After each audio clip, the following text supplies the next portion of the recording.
کاردەستەکان بەشداربووم کاری سیرامیک، چنین، جلی کوردی، دیزاین ناوماڵ و غەزاندنەوەمە. سیدی بۆ ئەمەوێ ئەو کەسانی کە زیاتر کە دوکانیان نییە ئەتوانن لێرە بەرهەمەکانیان ساختکەن و ئیشە دەستەکانیان بفرۆشن. تا ڕادەیەک باشە بەڵام بەهۆی ئەم قەیرانیداریایەوە کەمی کردووە، کەمتر خەڵک بەشداریەکە.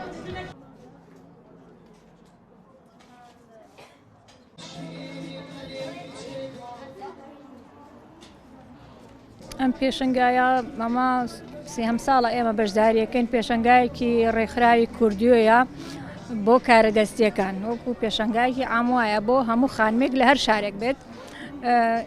ئێمە بە دەعوەت هاتووین تقریبەن شارەکانی کەش هەر بە دەعوەت هاتوین دەستڕەنگینەکانی بڵێن هەڵەبجەی شەهید لەگەڵ شارە زور و سلێمانی و پێنجوێن بەشداریان کردووە. کارە دەستەکانمان ئێمە لێرە عەرزەکەین کاری دەستەکانش پێک هاتووە لە چنی ناسیرامیکە کاری دەستی کەیە وەکو جوانکاریە بابەتی خانمانە. وەڵام گرنگی ئەوەیە هەر وەکو مادی و معنەوی ئێمە سوودێکی لێ وەردەگرین ئەمە ئەم پێشانگایانە هەم بۆ یەکتربینینەوە هەم ئەکتیڤکردنەوەی خۆمانە شتێکی زۆر باشە ئەگەر ساڵانە هەبێ بەڵام